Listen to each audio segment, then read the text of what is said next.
Today I'm going to make all 3 of my meals using the Ninja Speedi and 1 bottle of cilantro lime dressing. For breakfast I'm making these egg muffins and crispy bacon. Take 6 eggs, cilantro, red pepper, a couple tablespoons of cilantro lime, pour into some silicone baking cups, add the bacon to the top level. I'm going to cook it for 8 minutes on the rapid cook setting.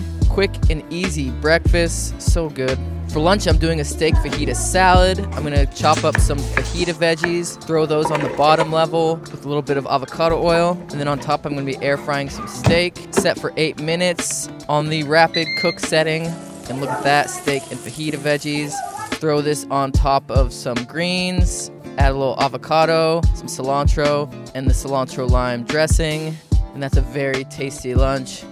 And then for dinner, I'm doing a cilantro lime chicken bowl. I'm gonna marinate my chicken breasts in the cilantro lime dressing. On the bottom level, I'm gonna cook some white rice and some black beans. And then on the top, I'm gonna cook the chicken. Cook it for 15 minutes on the rapid cook setting. The chicken turned out perfect. And then I'm gonna throw this together in a bowl. Top with some of those fajita veggies, lettuce, pico de gallo, guac, some grilled corn. I've still got some dressing left over to drizzle on top.